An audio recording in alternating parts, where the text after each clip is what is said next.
Oh, hell no. Now that's better. This is your president, Ms. Entertainment, and welcome to the Power Hour.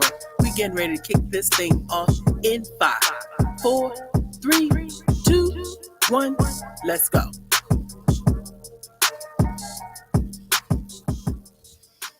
All right, what's up, everybody? This is your girl, Ms. Entertainment. I am your president of the Real Ass People Society. So welcome to the Power Hour. There we go. Well, we got some claps. All right. So we're live every Saturday at noon on Terradome Entertainment Radio, where we play the best hits from old school to new school hip hop, R&B, and more. So go to terradomeentradio.com and click on the Listen Live button, or you can tune in on TuneIn or Live 365. And if you don't catch us live, you can always catch the replays on terradomeentradio.com or on all your major podcast apps. And of course, I'm not in the place alone. Let me introduce my Chief Entertainment Officer, DJ Talented. Yeah, to get that tongue together, boy. I know, right? Them words are kind of sticking together there for a minute. What's going on, world? It's your boy DJ Talented in the building. And as I say all the time, it's better to be above ground than underground. You dig? All right. And in the studio for the very first time, Mr. Brandon Plan B85 Ross in the house. Hey. Thank y'all for having me. Glad to be a part of this audio adventure. I'm glad you finally made it. Yeah, I'm here. Been trying to get you over here, but we here. Neither here nor there. You're here. We are here. Better late than never, right? There you go. Yeah. There you go. Better late than never. Now, where are you from? I'm originally from Jersey. You're originally from Jersey. So how did you make your way down here to the ATL? Oh man. My wife and I, we came down here in like 2016 on like a weekend business trip or something like that. Actually, no, we came down here for the BMI Awards in 2016. And we stayed for we stayed for like 4 days, and we extended it for an additional day because we liked it. Really? And 6 months after that, we ended up getting a house sit in Norcross, and we stayed in Atlanta rent-free for a whole year. Hell no. For a whole year. And we just stayed. We got to look into that house sit thing. Yeah, no, it was pretty fine. It was a pretty interesting experience, I will say that. All right. Rent-free. Yeah, but yeah, no. We came down here 2017, and we've been here ever since. Okay, well, good. Yeah. So I guess you must like it. Yeah, it's cool. I like it. So yeah, welcome to Atlanta then. Welcome to Atlanta. Welcome to Atlanta. All right, so let's get into it. So you've been doing music since what, a teenager? Yeah. And you've been an artist, engineer, producer, everything in between. For sure. So you made me forget about all that stuff. I was an artist for a certain time. Do you favor one or the other? I mean, what brought you to being just what really music producer now? God, that's a loaded question, but I will say, my mom is what kind of got me into it because when I was younger, she was a singer and songwriter. Really? Yeah, nice. And she was actually one of the first people I actually ever recorded for, ever engineered for, ever produced for. Like, was her. Nice. And even co-wrote some stuff with her. And it's just something that kind of stuck with me, you know what I mean? And even then I was engineering, not knowing what engineering was, but I knew how to make her sound good because I knew my mother's voice, you know what I'm saying? It's just like, it just came naturally for me. And then after that, it just kind of grew. And it grew with me. I became a writer, became a very dope writer, writing for myself, writing for other people. I used to practice on my little brother, write songs for my little brother when he was a kid. And, it just progressed from then on. And I fell in love with just the engineering aspect of it because I like to edit. You know what I mean? I love the wave. I loved everything technical about it. And that just kind of became it became something I did, not even only out of necessity. It was just because I loved it. So most of the artists that I went in with, I would produce for them. Sometimes I would write, produce, and also mix the record. You know what I'm saying? And then it went beyond mixing the record to handling the business. So I had to learn the business beyond that. So I started wearing many hats, Do you still write? A little bit. Okay. I actually Crystal's gonna hate me for saying this. I needed a female record for a show. And since I couldn't find a female artist, I wrote a rap, and guess who I got to spit? What? Crystal. Yes, Crystal has a song with her rapping on it. All right, you're gonna have to share that. Oh my God, she's going to shoot me if I play that song. Well, I have to play it on air, but I ever. No. Hopefully I have it. That's amazing. Yeah, that's definitely amazing. I know that was like very long, drawn out. No. That's cool. because I think that we all should wear different hats. Mm-hmm. I really do. In this world of infinite opportunities, Mm-hmm. you shouldn't just. This is just my opinion. Focus on just one thing. Yeah. Everybody is just just. I have a friend of mine, Miss Amina. Shout out to Miss Amina. Mm-hmm. She's like, she's a director. She's a musician. She plays drums. Mm-hmm. She do everything. And what she said is to maintain her relevancy. If she do this, and then if that's not popping, she'll do this. Yeah. If that's not popping, she'll go back doing this. Mm-hmm. Yeah. Just to maintain. Yeah. And I will say I do everything equally well too. You know what I mean? Because not even with the production side, when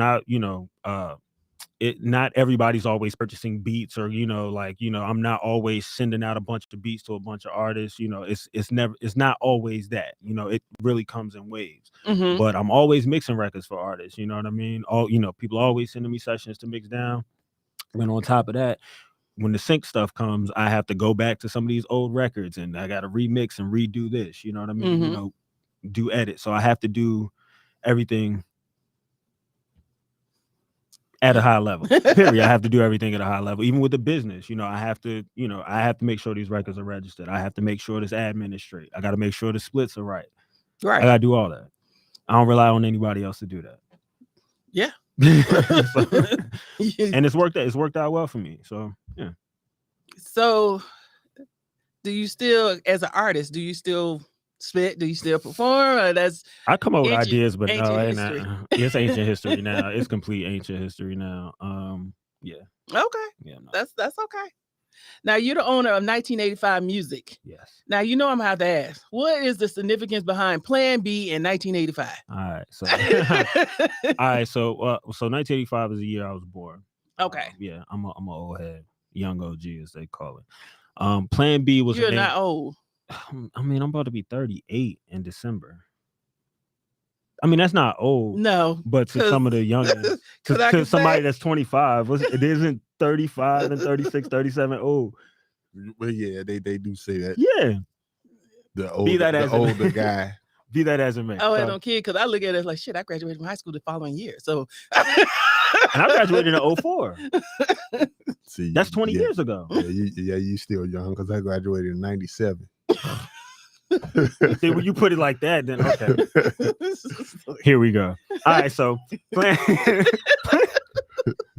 Plan B. So that name kind of was given to me by some of my first clients in high school. And I tell everybody I went to hip hop high. I went to school with Jay-Z's nephews, Tretch and Vinny from Naughty by Nature. Their nieces went to my school. Wyclef's nephew, cousin is my best friend. You know what I'm saying? Like, these are people who I kind of came up with. But there was only 2 producers in high school at the time. You know what I'm saying? It was me and my guy.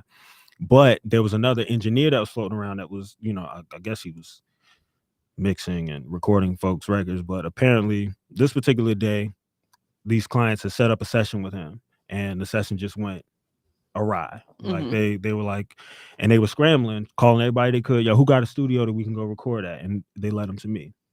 Ended up coming to my house, laid down a record. They paid me after the fact, and they was like, "Oh nah, this Plan B right here." Like he was able to. We went to Plan A, that was trash. We came over here, and he got it popping for us. And ever since then, it just kind of stuck. You know okay. What I mean? And my real name is Brandon, so Plan B is just work.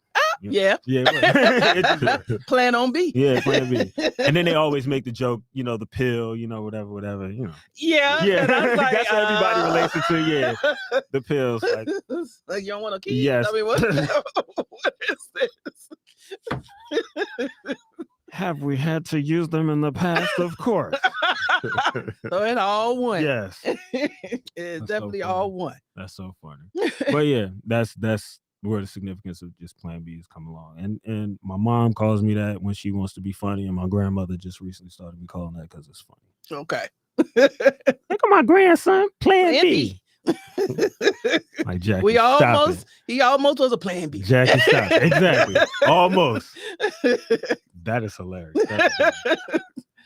So let's get into some music licensing and synchronization, because we have evolved into, from the engineering to producing to now And then you have to tell me, is this where that's where the big money is as far as the synchronization? Now, for those that don't know, what's the difference between licensing some music versus the synchronization?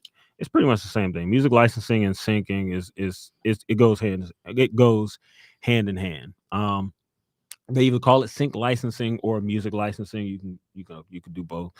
But both of them is really just the licensing or the reuse of your music, you know what I'm saying, and being paid for that in the television and film space. So a music supervisor or a production company will reach out if they have your music or however they obtained your music, you know what I'm saying, and they want to use it for a show or they want to use it for a film. They will reach out to you to license it, but the licensing side is the business of it. So they're reaching out to you to get clearance to use this. Are you with a performing rights organization, ASCAP, CSAC, BMI? Are we able to find this on there to actually view the splits? Like, are you the only owner of this song? Like, these are questions that they're going to ask. And if you can't really answer those questions, they're moving on. Yeah. So it's very, the creation of the music on that side is very easy. It's just the business. The sync part is just where people kind of get it convoluted. You know what I'm saying? But it's just the licensing of your music for TV and film. That's it. The simple answer. So what made you, I guess, go down that road? I got into it, I won't even say by accident. Back in like 2015, 2016, my wife and I used to run around to like these different events in New York. And one of the events that we stumbled into was a licensing event that had like music supervisors, like specific to music supervisors, sync agents, and music libraries who specifically work in the business of licensing music for television and film. They were just all at this one spot. And right before I left, the last person I met, this guy named Matt who worked for this company called Flavor Lab. And he, telling me about what their company does, you know what I mean? And, he told me to send him some music. And I sent him some music, and the rest is history. I sent them between like 100 and 200 tracks within like the first month. And they started placing them immediately, like within like the first 30, I think 60 to 90 days. They placed like the first 75 of them. And I've been in it since. Nice. Yeah. So that's what you want to call, I guess, passive income, right? Oh yeah, 100%. Like a lot of those shows, they still air now, especially like online. Like this is stuff from like 8 years ago that I still, am able to generate some income from, as long as they continue to re-air. You know what I mean? Actually, most recently, there was a show that came out last year called American Gangster Trap Queens. Yeah, it's still there. It's still okay. So they did a re-air of one of the episodes last night, and they used this one beat like 5 times that I produced throughout the episode. Nice. I sold that beat to Viacom like 8 years ago. Wow. So yeah, I watch it. Oh, so you do watch it? Yeah. So the one where Shorty, what was the lady's name? She got locked up for the silicone injections. Yeah. As I didn't see that particular episode, but I got it. DVR. Yeah. I think it's like episode 1 or 2 or something like that. But they re-aired it like literally the night before last. And I was like, oh snap.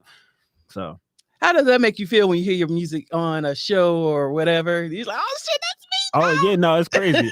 But here's the thing. Here's the kicker about that particular one. They were talking about where she got locked up. Like when they talk about how much time she got or whatever. She ended up getting locked up in the same area that my mom was locked up at years ago.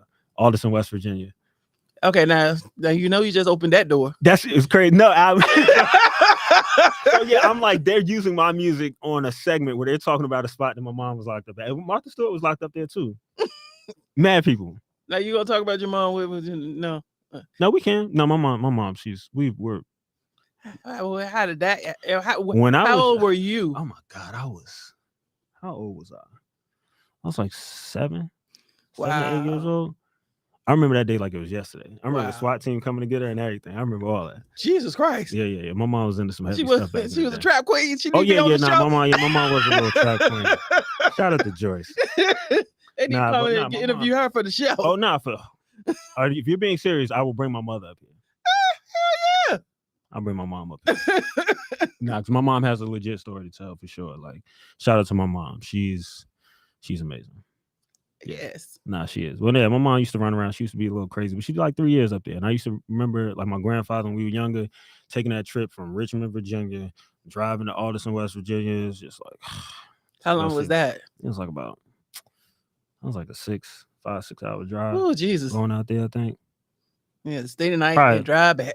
Yeah, and I think we did it one time. But the crazy thing about it is this prison don't look like no prison. This is like a college campus. Well, no bars, no nothing. Like, oh, okay. No steel doors. None of these girls was in dorm rooms. It looked nice back then. So I can only imagine what they got now in 2023 at that spot.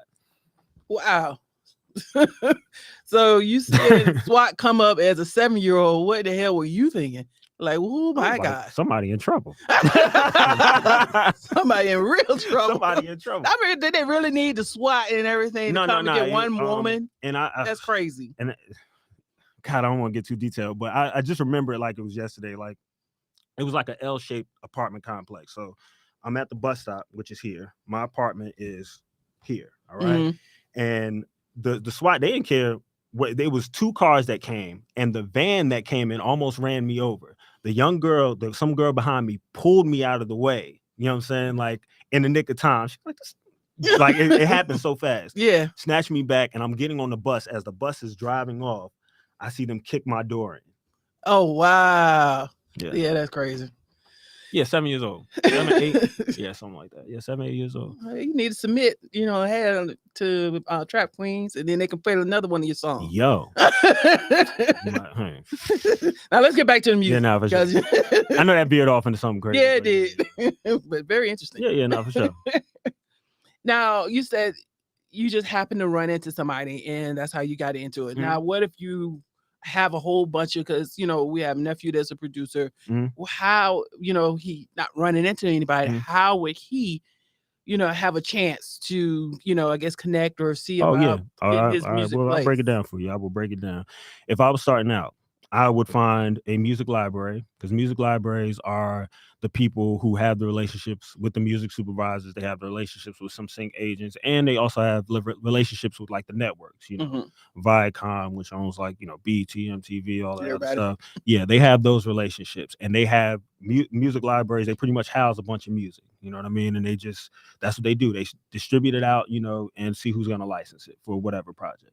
And if your music is in that pool, sometimes you'll get an upfront fee for that, or sometimes they'll do a blanket license where you're not going to get an upfront fee. You're just going to get the royalties, off mm-hmm. the back end, which isn't that bad. You know what I mean? Even if like some of the first batches of music that I used to send out, I didn't get paid for all of that stuff. I think my first check really came from Oprah. You know what I'm saying? Like, it literally came, it legit came from her. They had licensed some music for SAG. It was a SAG Harbor documentary on OWN network. Mm-hmm. And they purchased like maybe 5 or 6 tracks from me. Not even, they licensed them. So they gave me an upfront fee, and I got back end also. So, but in certain cases, they just do a blanket license where they'll just, distribute the music to a bunch of networks or whatever. And whoever uses it, you just get the back end. So your PRO, ASCAP, BMI, CSAC will just pay you out for that. Now, for those deals, like some of my first checks were like 4 and 5 figure checks. You know what I'm saying? So that was my next question. How much money can you really make from this? Oh, it varies. Like on the low side, for certain beats, when I was selling the tracks to Viacom, they were what, between $500 and $1,000 like upfront, and that's just for the instrumental side. Then when you have songs, they can license them for as low as 3 bands on up to $100,000. You know what I'm saying? And that's just your upfront fee. Everything else is beyond that. And $100,000 is really more so like either trailers or advertisements, that kind of stuff. But for regular shows, between like for independent artists or independent producer, it's definitely way more than that $50 that they leasing those tracks online for. You know what I'm saying? So the key is get your music copyright. That part. Mm-hmm. And then I guess license into PRO, Mm-hmm. Yeah, register your music with the PRO, especially if you're trying to go directly to a music supervisor or a sync agent. You want to register, pretty much have your business straight before you get your music placed. And mm-hmm. that PRO side is really a major piece of it. You know what I mean? Mm-hmm. Not just, you know, being affiliated, but also registering each song that you have that you are licensing to these different people or that you are pitching to these different people. Gotcha. And the easy thing about the music library side of it is they'll handle all that administration stuff for you. So if I like once I sent them the 100 beats, I ain't have to do nothing else. You know what I mean? Like I've had to do the edits that they asked for, which was tedious. But excuse me. But beyond that, they handled the registration as far as like the registration of the, you know, the tracks or whatnot. And I just had to sit and wait. They were handling registered with the PRO? No, that like I was already registered with the Okay. PRO, but the rest tracks of- the tracks that they picked up for their catalog, Yeah, they they take care of registered those. They handled all of that. So Okay. I didn't have to go through and register 100 tracks one by one. I didn't have to do that. Well, that was good. But when I pitched directly to a music supervisor or to a sync agent, I have to register all that stuff for myself. I have to handle all that admin. I have to handle Right. Straight like that. And the only other people that handled that too was Tyler Perry. Their people, they handled that stuff for me too. So that worked out. So that sounds like a lot.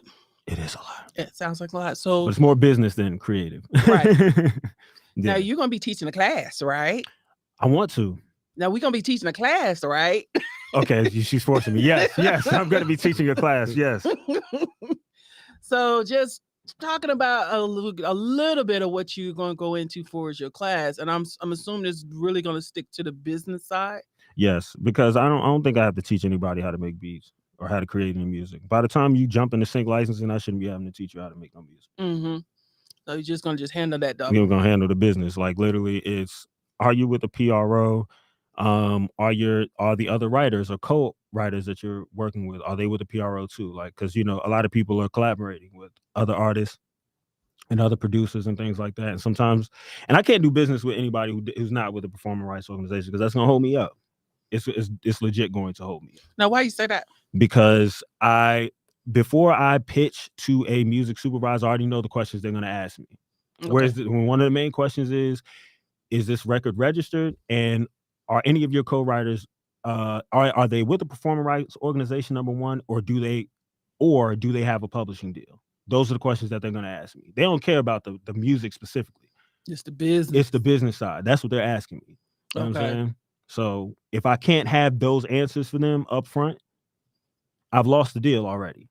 Wow. That's how quick it is. This isn't like the regular music industry stuff where you send a beat to an artist and you kind of have to wait for the A&R and they label to do all this mess. It ain't that. Different world. It's a completely different world. So that sounds like definitely people need to get in your class. For sure. Nah, for sure. There's a strategic way to go about doing it where it can be seamless. You know, it sounds like a lot when I talk about it, but you know. So when are we targeting the class? I don't have a date for y'all, man. I promise you I don't have no date. But I do want to do something like next month for sure. Okay. I want to do something next month. This month I'm not gonna be able to swing it. Because it's definitely something that I think people, if you're doing music and you're trying to do this for real, yeah, you got to handle that business side. You do have to handle that business. And then because it's a lot of folks that take advantage of you if you don't. Yeah. So and then if you don't know, because sometimes if nobody's really, I mean, I know it's a lot of stuff out there, but it is a lot of garbage too. 100%. So it to me is best to go to somebody that has already been there and can tell you where those pitfalls are. Yeah, for sure. You know, for sure. Versus just because we can research, but there's a lot of garbage out there. Yeah. So it's just trying to distinguish between what's real and what's not. Yeah. That can be a task itself. No, that's a big fact. And just understanding that I love making music. You know what I'm saying? But I also wanted to be I also want to make money from it. You know what I mean? At the end of the day, especially if it's something that I want to support myself and things like that, support my family and all of that. Music and business, which one is the bigger word? You know what I'm saying? Right. So there you go. So talking about that, so you're an entrepreneur. I mean, 100% grinding. Yes. So what's the good, bad, and the ugly for is being an entrepreneur, especially in this music side? Oh my God, that is so loaded. Yeah, she loaded you up, boy. She got you a 6-shooter right there. Yo, that's why y'all come to me. I got you. Not surface questions. We need to know what's the real. The real is I think I mentioned it before, just not being able to do business with other artists. That's probably one of the biggest things that for me that has hindered me from working with an artist. Like it's Explain. just the business side. Especially when there's been times where I've done stuff for gratis, if you will, free. Where it's like, open my studio up to you. I'm providing you with the production. You know what I'm saying? I'm providing you with, everything I would provide any other artist that comes to me. And then by the time we get to, let's handle the business, I have somebody that wants to pitch this. You know what I mean? Because I move pretty quickly. Like I don't sit on records too long. And then you say, oh, I got to talk to my manager. I got to, talk to this person. Or I've had artists go on and get deals like with my music without me. Oh shit. Yeah. And lawsuit? And even like it's not even a lawsuit now because they not getting no money no way. You know what I'm saying? Like because they did it wrong. They did it wrong. They completely did it wrong. So, and I've had that plenty of time.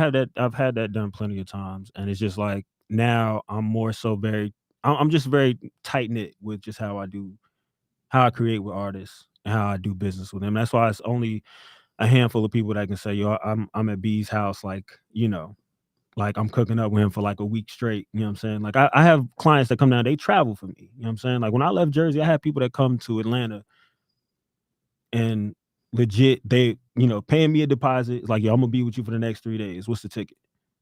You know what I mean? And they're independent. Right, you know what I'm saying? And they're independent artists. They ain't no major label, nothing. You know what I'm saying? Like there's been artists, some of my closest friends, I've been able to get a couple bands. You know what I'm saying? Like how many of your friends are in business that are giving you a couple grand for you to do a work that they trust you with? And these aren't just like, we're not just talking about mixing and mastering. Like I'm about to fly to Jersey to go score my man's film. This will be the third film that I'm scoring for him. And he's putting a bag in my pocket to do it again. Hey. And he ain't like, not just because we friends. He don't care about none of this Tyler Perry stuff. Business. He don't care about nothing, but he's come up here. Let's handle the business. Let's do this. Right. That's just crazy. So I want people. Good. I want more people like that. You know what I'm saying? And if I can't do that, if I can't replicate that with you, then I don't want to waste my time with you. I feel you. You know what I mean? Because you run across a lot of friends. Yeah. Family. Yeah, friends. Like, come on now. And even with my brother, who shout out to my brother Corey. He doesn't really do music anymore, but he still gets paid from some of the stuff that we've done. He's in photography right now, and anytime I have to do anything like with him, like I need him to shoot some content for me, I have to Zell him. You know what I'm saying? And it ain't even nothing that we talk about. It's like I'm gonna make sure I take care of you. Yeah, you should. I don't care if you're my brother or not. I have to take care of you. And sometimes he'd be like, yo, and like the last time he was like, yo, just purchase this for me. And he'll send me whatever it is he want me to purchase, some kind of equipment or whatever. They're done. Done. So I guess now you've done stuff. Oh, I guess, how about this? Tell me all the amazing music, I guess shows that your music has gotten placed with.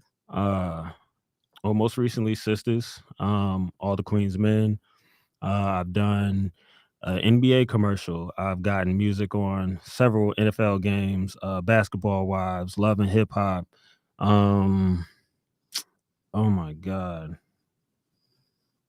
Every Love and Hip Hop.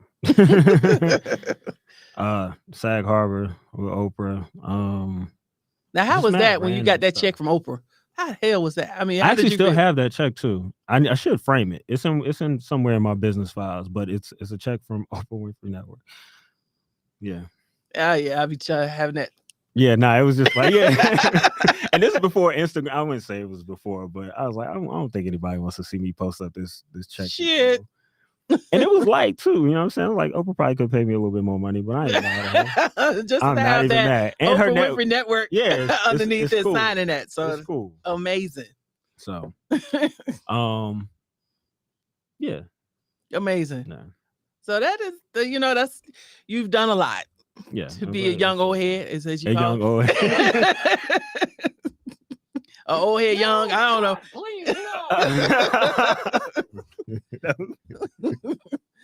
But I mean, amazing stuff. And I think a lot of folks will have a lot to learn from you, you know. So you just got to stop being selfish. No, for sure. I mean, I'm not being selfish. I put out. and spread the knowledge. You're right. Spread the knowledge. I've just recently got into the whole putting content online like every day. Or like every week or whatever. I literally just got into that for like within like the last 2 months because I said I was going to drop 30 pieces of content, and that's what I did. Because it takes a lot of discipline to drop content, and it does. Yeah, it really does. It takes a lot of discipline. And I was like, if I could do it, then I mean, I can pretty much do anything in that space. But I've even when I first started, like I've been telling producers, like some of my producer homies, about this for God knows how long. And there's only been like maybe 1 or 2 that have actually taken my plug and ran with it. And that is still actively getting placements right now. Okay. Everybody else is just kind of like, I'll get to it when I get to it. It was always, even when I first came down here and I was talking to producers and artists about it, they would shun the hell out of me. They was like, oh, nah, you ain't got no placement, little baby. Ain't nobody trying to hit that bush. You know what I'm saying? Like, if I ain't got no joint with Future, they wasn't trying to put, if I have no kind of placement with any Atlanta artists down here, they was not fucking with me at all. They didn't want to hear nothing about that TV mess. They didn't want to hear nothing about it. That is crazy. Nothing. And now those same people in my DMs like, yo, help me. How can I get into this? So how do you respond to that? It's like, yeah, here's my fee. I'll keep them on red. This how you respond to that. Shots fired.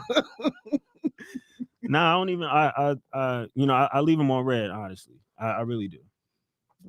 I do. I'm not even gonna sit here and play with you. I'm not even about to, because I can't help you. You know what I'm saying? Like I tried before. Now it's like you have to go through the proper channels at this point. You know what I'm saying? So it is what. And I was always trying to tap in with a lot of cats here in Atlanta too. And I like Atlanta. I really do. There's a lot of creatives here.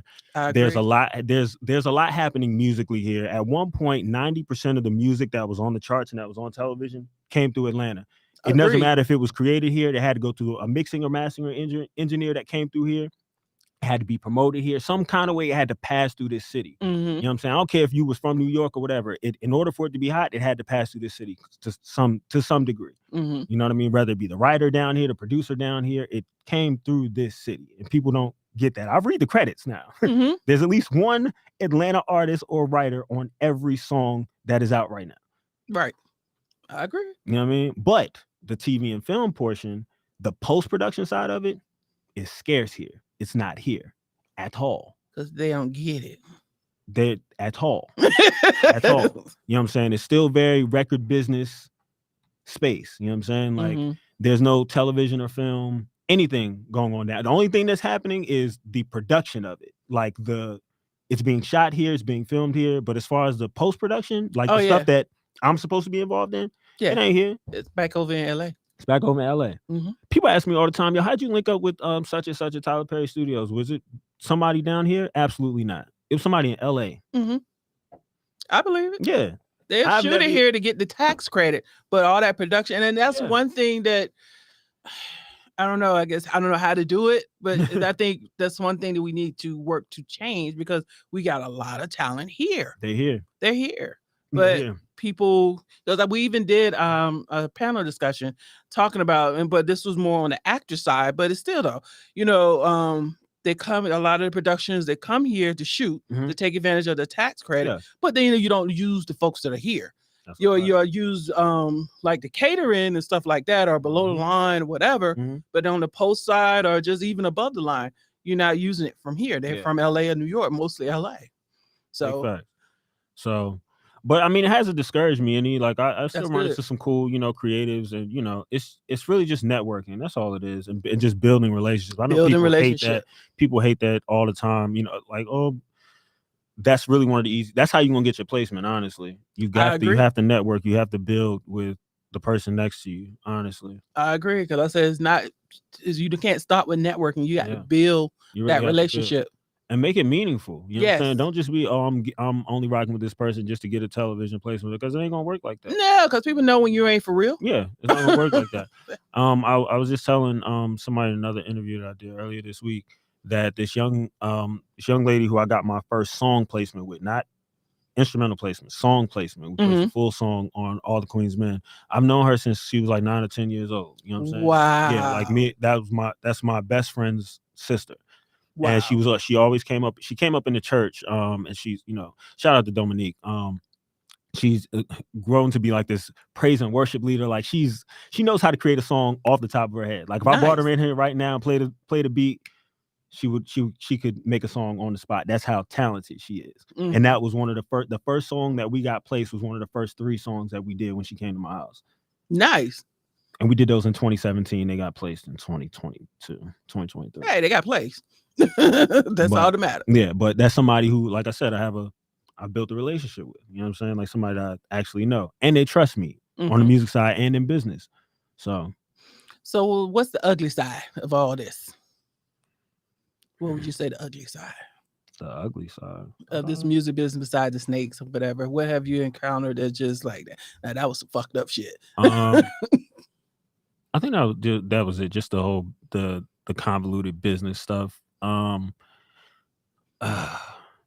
some of the earlier stuff. This is funny.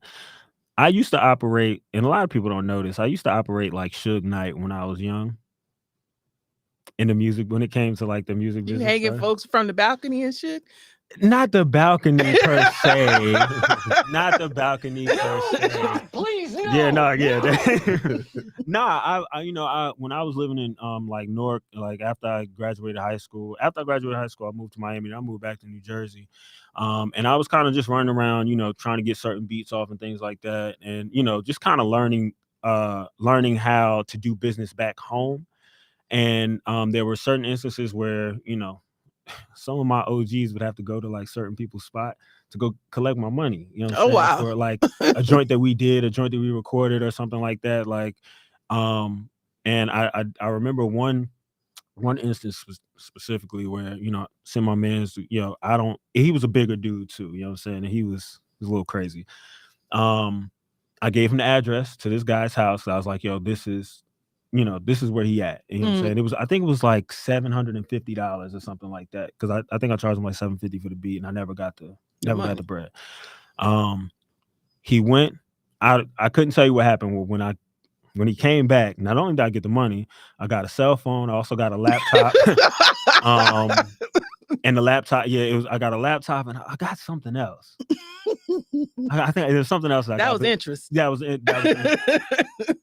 But no, I don't operate like that anymore. You know what I'm saying? But that was when I was like literally like 18, 19, like mid-20s and stuff like that. Yeah, I treated it like Suge. It was a business. Yeah, like Suge. For sure. And there's consequences. Used to punch people outside of clubs and stuff like that. Like I fought people's managers. Like I used to do some really crazy stuff back then. You know what I mean? But it ain't that no. You know what I'm saying? It's really not that anymore. But we do a lot of crazy shit when we're young. When we're young. You know what I'm saying? But yeah, because I thought that's how. So I don't believe like the internet beef stuff. Like unless it really spills out into the streets. Like yeah. That's. But now I'm a family man now. You know what I'm saying? My nephews know and love me. There we go. This very nice guy. There you go. So what's the best advice you received? And what's the best advice have you given to others? The best advice I received is trust God. Trust God and be patient.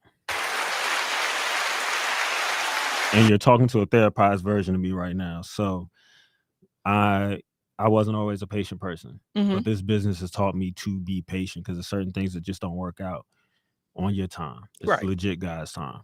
Right. The best advice I've given to somebody else.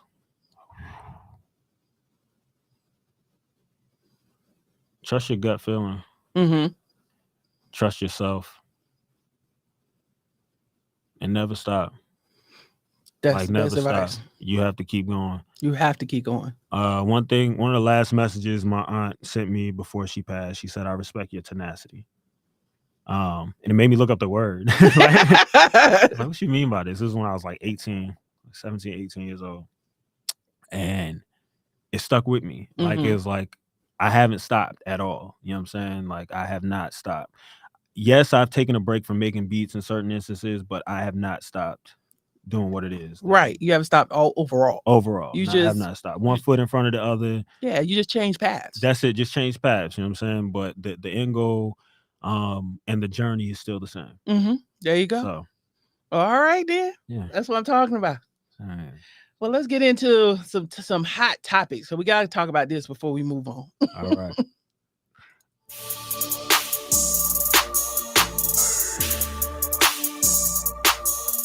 scared of hot topics. It was good. It's good. I'm scared. So Kai Cenat, I guess a Twitch influencer, caused chaos yesterday in your city, NYC, New Jersey. All that's one. We always from down south. All that's one. Oh my God, that's how they feel about Atlanta. Everything else, like, whatever. So a crowd of thousands packed Manhattan's Union Square for his hype giveaway of free video game consoles. Quickly got out of hand with some clamoring on vehicles, hurling chairs, throwing punches, injuring cops, just all kind of mayhem. Did you have your hand up or something? No, I was adjusting the camera a little bit there. Oh, okay. I just saw some good. Now he's facing 3 charges, including riot, first degree, causing public injury and damage, which is a felony, and 2 misdemeanor charges of inciting a riot and unlawful assembly. Now, my question is, should he be charged with that crime due to stupid people doing stupid shit, especially when he didn't know that that shit, it was going to metamorph into that chaos? They looking for somebody to blame, because if it was some white folks out there doing that, they wouldn't care. They really wouldn't care. And I only know bits and pieces of this story, but I did see that he got out yesterday. So he did post bail, and his lawyer's gonna fight that. He ain't about to do no time behind that. He not about to do it, because he is. You don't see him physically or actively doing anything the other kids were doing. Like, they was I seen Shorty twerking from the light pole, you know what I'm saying? Like, I saw a homeboy, like, they was smashing up cars and all kinds of stuff. And he was out there doing a giveaway, I think. They say he was giving away like streaming equipment or something. Yeah, he was giving away stuff. That was the cause of it. But did anybody get any streaming equipment? Did anybody walk away with any? I didn't see nobody with no audio technical microphones or nothing. No Shure mics. They ain't had nothing. I think I read that he was there for about maybe 3 minutes and he had to drive off, because it was just mayhem. I saw the cops like grab him up, and I saw that video too. They snatched him up. Yeah, it's just mayhem out there, and it's like, I don't understand the chaos of why the craziness. Yeah. Why? Nah, kids are bugging. I was about to say, y'all should have been in school, but then I realized it's still August. Yeah, still summertime. Yeah. But it was like little ants. It was just like, it was chaos. It's like all these people, like, what the fuck? Yeah, bro. It's craziness. Yeah, no. Crazy. Well, it's just like the kids that's been running up in the stores, Gucci and Louis and stuff like that, and just taking everything. They run in there, grab. It's just like a snatch and grab, or smash and grab. They go in there, grab whatever, and then run out the store. The employees, they take the employees by surprise, because they don't know what the hell they're doing. Yeah. And the employees can't do nothing either. They just got to sit there and let them. Shit ain't my shit. They insured. Yeah.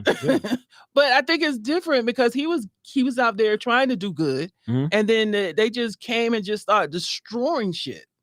It's just. They like Trump supporters. I just didn't. They like Trump supporters. Now we're gonna get to that too. Because they were just mayhem. It was just like, what in the hell? Because it's not like, again, he told them to do that like Trump. In the January 6th shit, he was telling people to just fuck up the shit. Yeah. Yeah, they ain't got no charges that's gonna stick to that boy. That shit is just crazy. Yeah, it's just crazy. And then when you moving on to Trump supporters, did y'all see the white woman in blackface up in Target and Starbucks talking shit? I missed that one. That ain't come across my feed. Oh yeah. Yeah, I ain't at Target either. I think I would have punched. I thought they don't keep that. I thought Target was like, they had on camera, Normally that type of stuff happens at Walmart, not Target. Well, it started with Starbucks, because she got fired from Starbucks, and she came up with blackface. Well, it looked like some chocolate shit on her face. I don't know what the fuck. And then she just kept going. Now a family trying to like distance themselves, like, hey, she's just crazy. We're gonna get her some help and blah blah blah. But she's a Trump supporter. And then when you talk about those Trump supporters, it's like, what in the hell? Because they out there like, and he just spearing off just garbage. And it's like, yeah. Oh nah. Now you're gonna he's back in. He's getting indicted. Back in what was that, DC, about this January 6th shit. Mm-hmm. And then he's talking about, they're against me, and they know I'm gonna win, and just like well, that is funny. That is in Target. The craziest shit. The craziest shit. And then there's I don't know. I just don't understand the mindset Mhm. of somebody that just follows somebody just because I said do it. And then Yeah. like to me, and Trump is on that same line as a Jim Jones, you know, drink the Kool-Aid because I said so. Yeah. And it's like, okay, Yeah. even though you know you're gonna die, but I'm gonna drink it. Yeah. True. And they got a Netflix documentary, How to Become a Cult Leader. I want to watch that. Gotta check that shit out. I started watching. I said, this shit is fucking crazy. Yeah. What is the mindset of somebody that follows a person that you know is fucked up? Yeah. I mean, it goes to show you how many fucked up people are in the world. That shit is fucking crazy. People are a little bit more fucked up than you think. Some people need somebody to teach them or to lead them, and that's crazy. If you can't lead yourself into a better life, you think somebody else gonna be able to do it? Mm-hmm. Mm-hmm. I would never, even talking about, you know, the folks that like the bombers, you know, that come and just blow themselves up for because somebody sent you to say, but they ain't do it. They sent you. When are we gonna hold adults accountable for their actions? That shit is crazy. When are we gonna hold adults accountable? I just don't know. I just don't understand them. I would love to talk to somebody and just try and figure out that mindset of you just following somebody because they say do it, and you're like, okay. Speaking of following people, and I did not want to talk about this, but it was funny to me this morning. The whole Lizzo situation, like that lawsuit. That's what I mean by, like, you know, because apparently she was telling her dancers to do some stuff, and they were just kind of. And it's just, I find that I don't know. I'm gonna say, because I love Miss Lizzo and I love her just being, you know, fuck it what everybody else say, you know. Yeah. I just don't believe that she would jeopardize her shit for some bullshit like that. And I thought it was funny. I'm gonna be on that side of, until you're found guilty, I'm gonna believe that you didn't do this. Yeah. And I'm a whole now something that was crazy behind that is Beyonce, where she didn't mention her name. I guess she took, because you know she did a joint with her. It was a song. Yeah. Yeah, and they talking about how she's distancing herself from Lizzo because they did a joint record. And the record hasn't come out yet? No, it's been out, but now she's flipped it. I think she put what's her name? Spears. Brittany. Yeah. I read something about that. What? Look it up. Oh man. Now this adds a whole new level to this. There's a song between Lizzo and Beyonce. And now that all this accusation about Lizzo, Beyonce is distancing herself. That's how it appears, allegedly. Make sure we get that allegedly on there. Of, you know, I don't want no smoke. I don't want no smoke from them beehives. I'm just telling you, I'm just reporting what I read. Love you guys. All that. That, you know, she's not mentioning Lizzo or whatever, you know, and just taking her name totally off the song. And just, it's like, that's kind of crazy. Because they was even talking about that on the Ricky Smiley show, you know, just like, how can you accuse somebody, believe it until, you know, it's nothing been proven? I mean, they've been doing that. It's you know, you side with the victim, you know, until they've done it with a lot of these situations. You know what I'm saying? I mean, I don't even want to mention all the celebrity names. I mean, we could start with, you know, everybody. Jonathan Majors on back. You know what I'm saying? Every situation. That's another one. You know?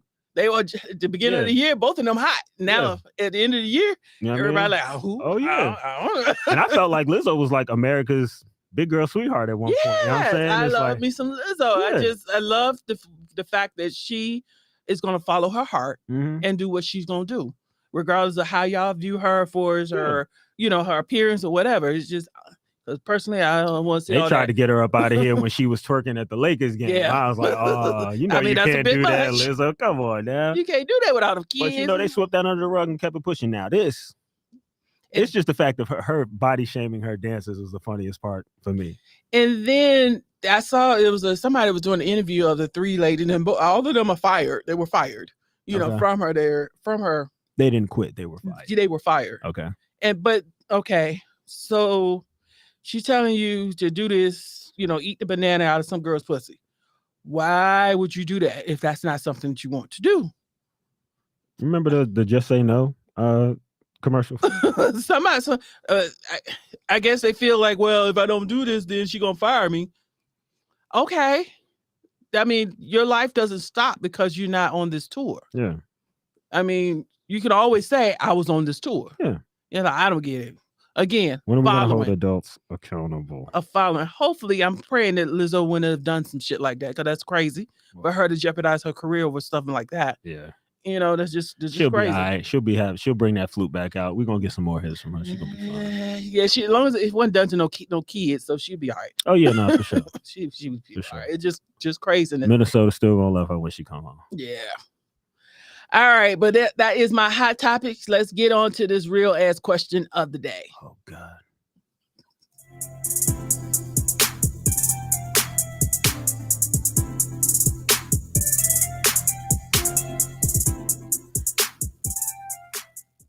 Now, I said I was gonna take it easy on you.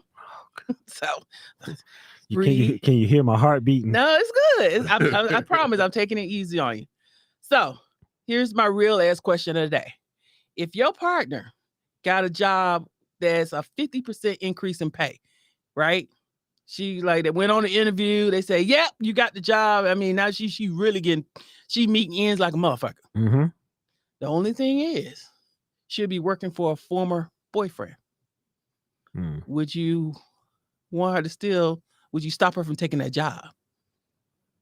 I want to stop her from taking the job. I want to stop. Now, the former boyfriend, they was gonna get married and everything. Shit happened. Oh dang. So blah blah blah. But now she's gonna be working for him.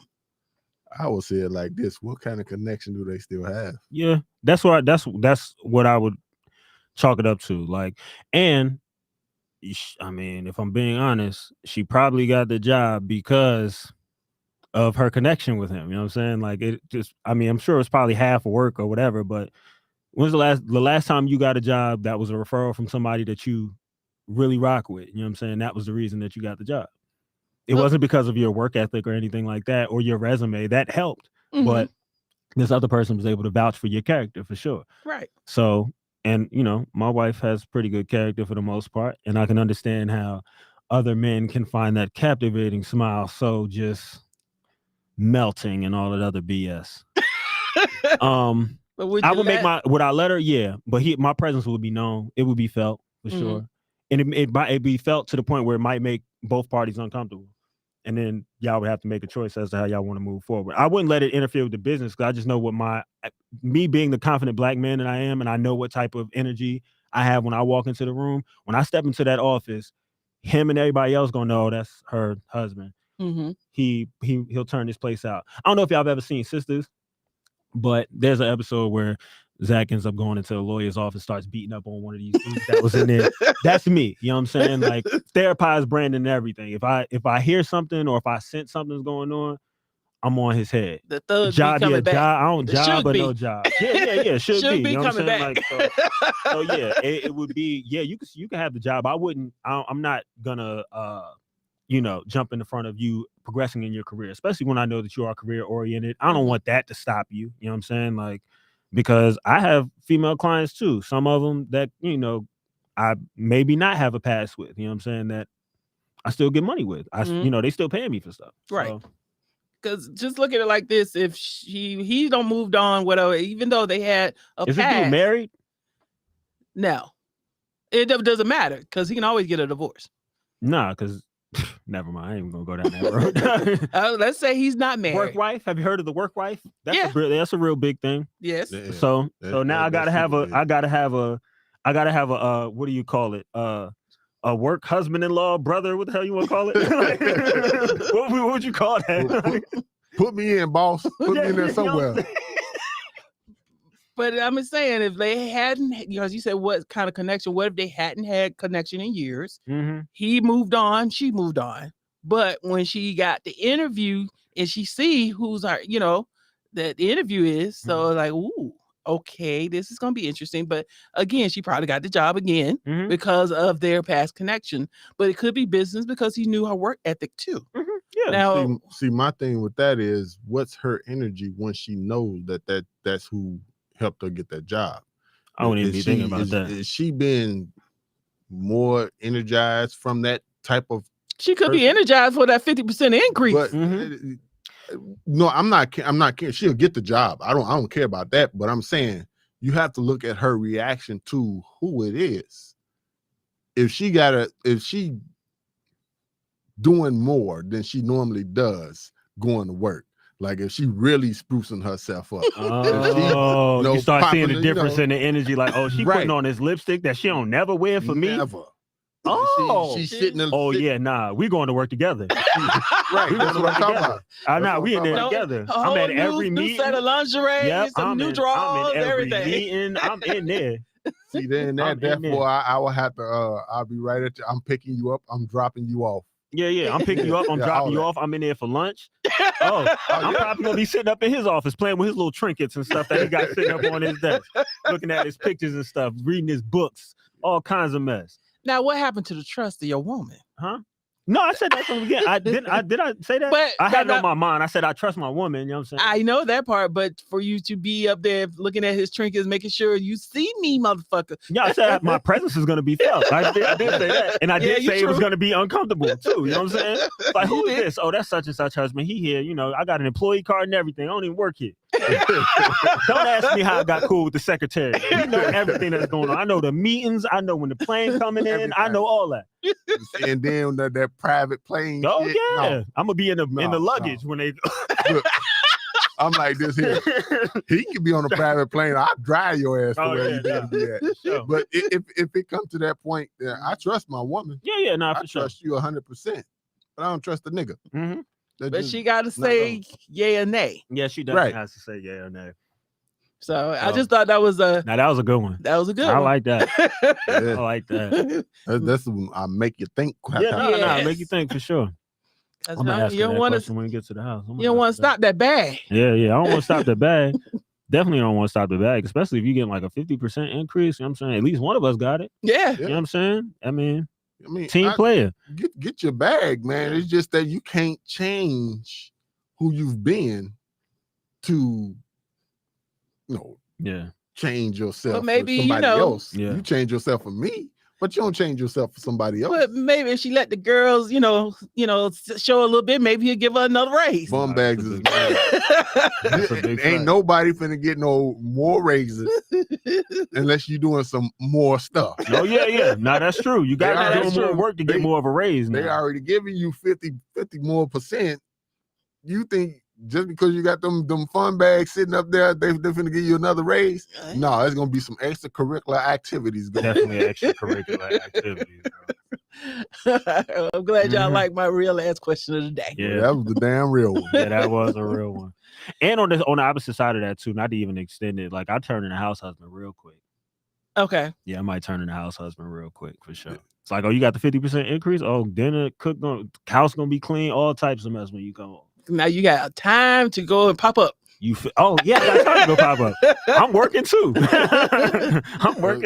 Pop up lunches and shit. Pop up lunches, all kinds of mess. Yes, I'm outside. She's not here. Where the fuck is she? Yeah, where's she at? Where is she at? You're an unofficial new employee. Yeah. No, unofficial new employee. I'll be sitting in the lobby with my favorite magazine, reading the same page every day. Page one. Like when LeBron be fake reading his books. He be on the first chapter all the time. Right. All right, let's get into celebrating some Black excellence. Hey. All right, every week we recognize and celebrate the achievements and contributions African Americans have made to this country. Today we celebrate and wish happy birthday to Barack Hussein Obama II, our 44th president. As you know, he was born in Hawaii. He graduated from Columbia University and Harvard Law School. Started his political career where he served as our 44th president from 2009 to 2017. Today, he has Higher Ground Productions, where he and Michelle produce documentaries and feature films on Netflix. He has the Obama Foundation that's striving to make a difference and create opportunities, which includes the My Brother's Keeper and Girls Opportunity Alliance, supporting and fostering our Black youth. He's also building the Obama Presidential Center It will include a number of indoor and outdoor venues to connect, inspire, and build community, including a garden, playground, music, museum, signature art commissions, a Chicago Public Library branch, and more. It is due to open in 2025. So today, Barack, we salute you and your contributions to making this country great. Okay, if you haven't checked out his documentary, Working What We Do All Day on Netflix, definitely check it out. It's a docu-series exploring the meaning of work for modern Americans in a time of rapid change. It's like following different, just regular, ordinary folks and their going to work in their dreams and aspirations and things and shit that happen. So it's very interesting. I've watched some. I haven't finished the whole docu-series, but definitely something to check out. Fire. Yes. All right. Something to watch. We are on time. Look at there. And that is our show. So, but before we close, we need to pay some bills. So here's a word from our sponsor, Terradome Entertainment. Terradome Entertainment. We turn your fear of dreaming into amazing realities. If your dream is to become a photographer, we have a nice intimate photo studio just for you. If you want to record that next hit song or do voiceover work, we have a state-of-the-art studio also for you. If you want to professionally record your own podcast, well, we have that too. Check us out at www.terradomeentertainment.com. We are the only ones to turn your fear of dreaming into amazing realities.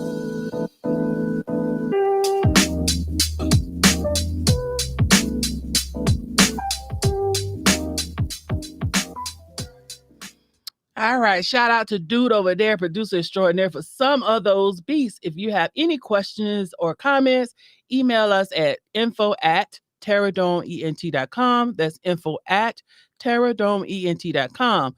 Final words, DJ Talented. Well, what I would say as final words is follow your passion, man. Be in tune with yourself as well as your music if that's what you want to do. And don't just sit on it. Put it out there. All right. Absolutely. B, should be. Don't do that. I shouldn't have said a word. I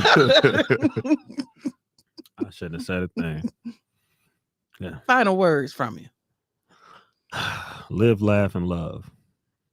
There it is. Live, laugh, and love. All right. My real ass quote of the day. Always live your life with a dream to fulfill. Because once you stop dreaming, life becomes just existing. Can I have my claps right now? Oh, yeah. There we go.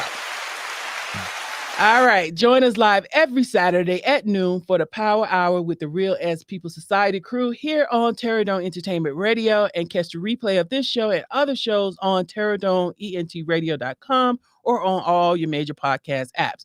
You can hit us up on IG at powerhour_raps_crew. I'm your president, Ms. Entertainment. You can contact me at MIZZ_entertainment_ATL or powerhour_raps_crew, and my chief entertainment officer, DJ Talented _1 on Instagram. All right, Plan B85. Hey, follow me at Plan B85 on Instagram and holler at me on 1985music.com. There you go. And I leave y'all with this. As always, be kind to each other, love one another, keep God first. Thank you for joining. Stay safe, and we're out. Peace.